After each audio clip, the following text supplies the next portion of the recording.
So I found this question a little bit earlier on the Ask the Experts section of the website, and it basically asks, how would you host a website or a web server from your location if you don't have internet? Well, clearly the first thing you would need to do would be to have an internet connection. And then there's a number of things you would need to do after that that would facilitate your ability to host a website that anybody in the world could access. And basically what I've done here is drawn out the functional parts that would be needed in order to host a website and also have internal clients. Basically what you would need to do is have a connection to an ISP through an internet router with an external firewall to keep people from getting to the web server in ways that you don't want them to for hacking purposes.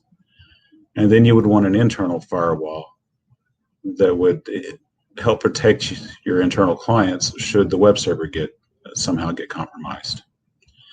Now, truth be known, this particular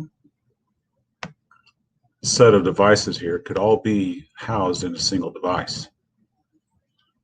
It could be something like as simple as, say, maybe a little Linksys router. You have multiple ports on the back. Those could be dedicated, one to a DMZ, another one, or another set of them to your internal clients, and then also something going out to the internet. And of course, down at the other end of the connection, somebody would have something very similar. Again, they'll have a personal firewall. They'll have an internet router to an ISP. So the first step would be to acquire a contract with an ISP. Then you would need to acquire your router, firewall, etc. Again, that could be a single device, but functionally you'll have your internet router. You'll build a connection to the ISP through that. Basically, you just put an IP address and a gateway on it.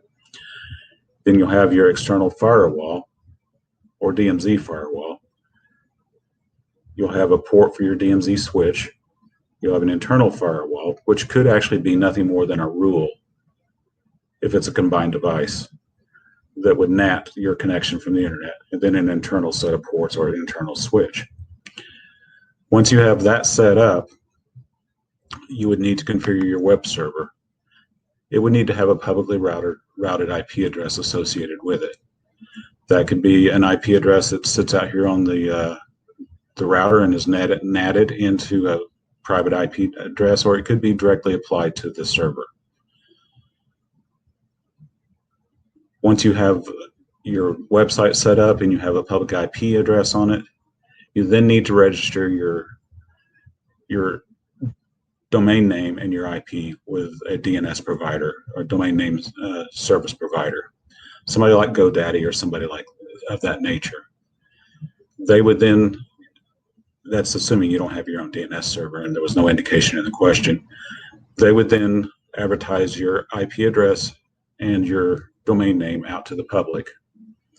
Once that is done, then anybody in the world can enter your domain name, resolve your IP address. They would then be able to connect to your web server. And that's as simple as, say, who was it? Alice down here in Italy would be able to look up your domain name, your website. Their browser would then resolve your IP address or resolve your domain name to an IP address. Once she has an IP address, most likely she's got a simple connection and would just have a default gateway going out to her ISP.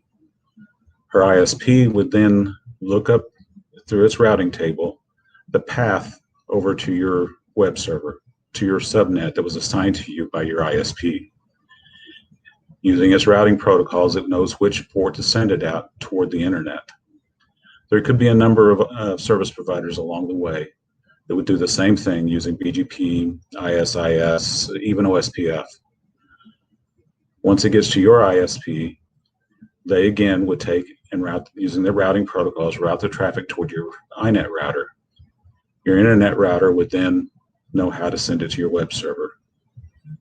The web server then just replies in reverse path direction. That's basically it. Thank you for listening.